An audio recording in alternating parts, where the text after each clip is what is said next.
Hi everyone, চ্যানেলটা subscribe কেন করছো না? ভিডিও কি ভালো লাগছে না? তাহলে সেটা জানাতে ভুলো না। এই ভিডিওর মাধ্যমে 13 থেকে 19 বছর বয়সীদের স্কিনে ব্রণ কেন হয় সেই নিয়ে আলোচনা করব এবং সমাধান হিসাবে তোমরা কি ব্যবহার করতে পারো সেটা নিয়েও আলোচনা করব।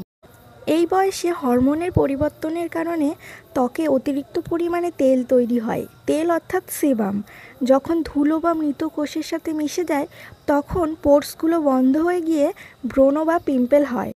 রাতের বেলা হালকা একটা জেন্টেল ফেস ওয়াশ ইউজ করার পরে যে জায়গায় ব্রণ হয়েছে সেখানে অ্যালোভেরা জেল লাগাতে পারো বা 1 ফোঁটা টি ট্রি অয়েল বা স্যালিসাইলিক অ্যাসিডও ইউজ করতে পারো। রাতে ঘুমানোর আগে ব্যবহার করলে সবথেকে ভালো ফলাফল দেবে। স্কিনে কিন্তু ময়শ্চারাইজার ইউজ করতে ভুলো না। অনেকেই তোমরা মনে করো অয়েলি স্কিনে ময়শ্চারাইজার দিলে তেল বাড়ে, এটা কিন্তু পুরো ভুল ধারণা। যদি তুমি ময়শ্চারাইজার ইউজ না করো ত্বক ড্রাই হয়ে গিয়ে আরও বেশি তেল উৎপন্ন করবে, যার ফলে আরও বেশি পিম্পল হবে। সানস্ক্রিন প্রতিদিন সকালে বাইরে বেরোনোর আগে মিনিমাম 15 থেকে 20 মিনিট আগে সানস্ক্রিন লাগাবে। সেক্ষেত্রে ম্যাট, জেল বেসড, SPF 50 বা 30 তোমরা বেছে নিতে পারো। সূর্যের আলোয় পিম্পল বা ব্রণর দাগ কিন্তু আরও বেশি কালচে দেখায়, তাই সানস্ক্রিন দাও প্রতিনিয়ত।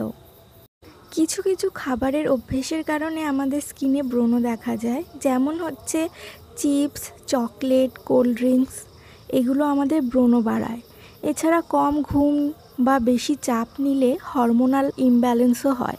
সেক্ষেত্রে 7 থেকে 8 ঘন্টা ঘুমাও, বেশি চাপ নিও না, তাহলে কিন্তু মুখে ব্রণর সংখ্যা অনেক কমবে। মুখে বারবার হাত দেবে না, বেশি জোরে ফেস ওয়াশ করবে না, বালিশের কভার পরিষ্কার রাখবে।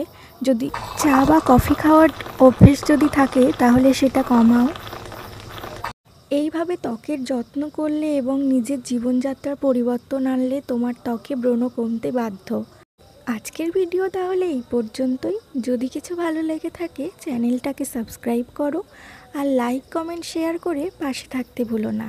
Thank you for watching.